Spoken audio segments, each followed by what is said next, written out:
lugar común, pero es necesario hacerla. Se resintió la clase terrateniente, siempre poderosa en esa hermana república, y la clase económica, cuando usted, viniendo de una familia de historia de terratenientes y vinculada al capital, trató de darle beneficios mínimos a la clase trabajadora. Se le dieron vuelta, ¿qué pasó? Ok, no todo, ¿verdad? Porque hay que ser honesto. La empresa privada tiene diferentes sectores. Hay sectores progresistas dentro de la empresa privada y hay otros que son más reaccionarios que los propios reaccionarios de la ultraderecha. A mí me concientiza la política. Yo vengo del sector privado y creo que honestamente en el sector privado existe mucha fuerza de desarrollo. Yo ahí me crié, ahí generé muchos procesos. Fui directivo del sector privado muchos años, trabajé 7, 14 años dentro del sector privado. Y en mi vida privada me he dedicado a la empresa privada, ganadería, agricultura, madera, comercio, industria. Pero cuando entro en política como diputado, empiezo a ver la inmensa pobreza de Honduras, las inmensas injusticias, desigualdades. Y cuando entro en la parte económica me doy cuenta de que hay medidas que se pueden tomar en la macroeconomía. Y eso es lo primero que hago al llegar al gobierno. Tomo medidas especialmente en el aparato monetario. Bajo los encajes bancarios, bajo los diferenciales de encaje bancario en el Banco Central. Disminuyo inmediatamente las proporciones del déficit fiscal, comprándole menos liquidez al sistema bancario, bajo los valores de los encajes, de los CAM, de los bonos de esterilización que compra el Banco Central. Y eso permite que los intereses del sistema bajen del 24 al 8 o 9% en 6 meses. ¿En 6 meses? En 6 meses. Entonces, lógicamente, ¿a quién beneficia eso? Al sector privado. El sector privado, yo subsidio la energía, subsidio los combustibles, subsidio también la parte productiva y genero mayor desarrollo. La economía crece del 3 puntos al 7%. En mi gobierno, ¿en qué lapso? En el primer año y en el primer año y en el segundo año. Del 3%, 3.5 al 7%, solo con medidas macroeconómicas, sin tocar ninguna medida específica en carácter estructural, solo con medidas monetarias y medidas fiscales, porque no pongo más impuestos, sino que más bien elaboro un proceso de recaudación fiscal eficiente. La empresa privada es la que menos se puede quejar de su servidor. Ganaron el doble en mi gobierno, todos ellos, claro, pero empezamos a tirar las grandes líneas para el desarrollo del país. Represas hidroeléctricas, que solo hay represas térmicas, empresas térmicas, generadoras de energía, pero con energía dependiente del petróleo, teniendo otra vez se metió con las grandes transnacionales ahí. Ahí empezamos con otro problema, porque cuando empezamos, ahí me ayuda Lula, por ejemplo, el presidente Lula, Amorín, Marco Aurelio, empiezan una gesta y me proporciona casi $500 millones, Lula, solo para empresas hidroeléctricas en Honduras. Esto me trae como adversarios naturales a los que están vendiendo energía, porque creen que les estamos sustituyendo y sabiendo que hay un déficit que tenemos que cubrirlo con energía limpia, energía hidroeléctrica. Este proceso nos trae, lógico, como consecuencia que nosotros estemos desarrollando iniciativas para el desarrollo productivo del país. O sea, la empresa privada de quien menos se puede quejar en la historia del país es de su servidor. Yo logré los primeros puestos a nivel internacional en competitividad, en el tiempo para poner una empresa en Honduras. Lo bajamos de casi 3 meses, 4 meses que había, a 15, 17 días. Logramos los primeros puestos en todo lo que es en los indicadores de gestión, de desarrollo por resultado. El Banco Mundial nos da los premios en los primeros 2 años y al mismo tiempo el mayor crecimiento del área centroamericana, del CA4. Más allá de la media latinoamericana, estaba creciendo Honduras al 7% en los 2 primeros años. El tercer año es cuando viene el gran crack de Wall Street y aún así crecimos al 4.5%.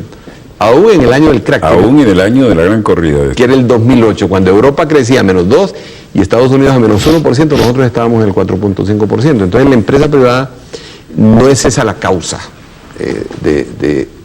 específica de lo que provoca, ni el aumento del salario mínimo. El salario mínimo es un salario justo, es un salario que tiene que ver... ¿Cuántas lempiras eran? ¿4.000? Eran más o menos $120 y subimos el salario a más o menos a $220. Pero era el costo de la vida. El crack de Nueva York produce una elevación del 300% de toda la canasta de alimentos. Y produce una elevación del 100% de toda la canasta petrolera, de la canasta energética.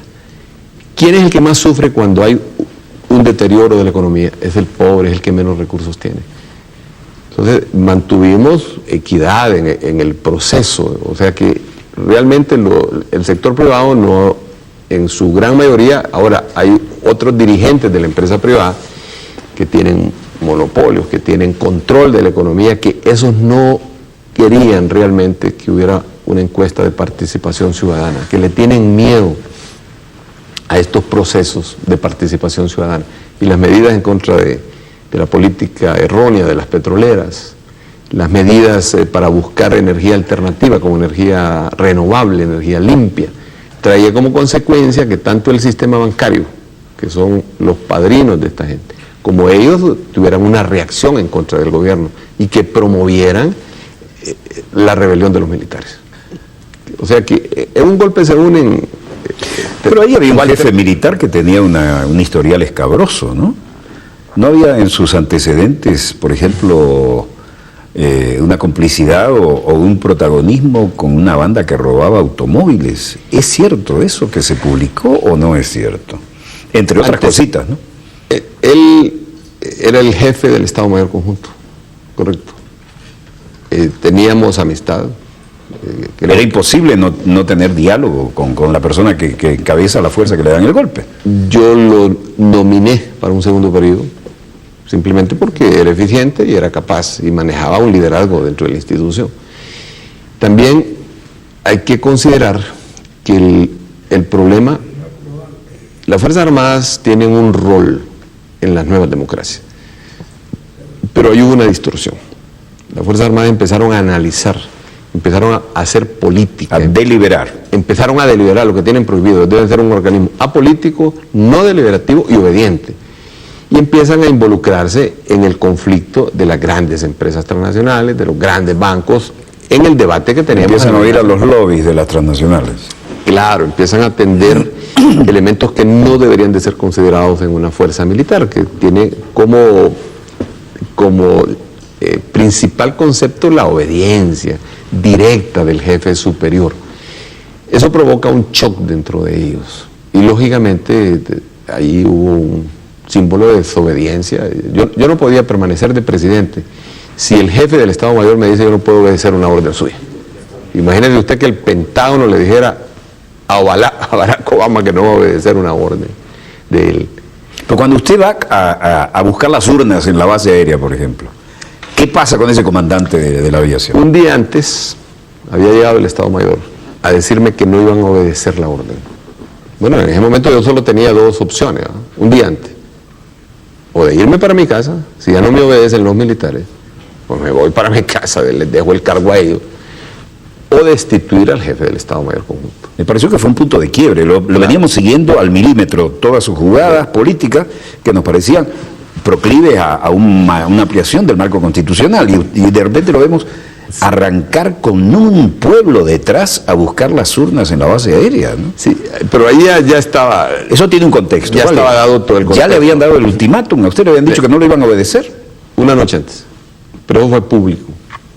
Y después de salir de mi oficina, yo le dije, comandante, usted sabe lo que está haciendo. Si me dice que no me puede obedecer, y usted es mi subalterno, yo lo nombré a usted, solo me quedan dos caminos: o irme para mi casa o pedirle su renuncia y destituirlo ipso facto. Entonces él me dijo, yo lo sé, presidente, usted tiene que quitarme hoy, ya lo sé, ya lo tengo previsto. Oiga, yo anuncié en una radio, fíjese bien lo que es un complot de un golpe, que es una conspiración, ¿verdad? Todo estaba listo.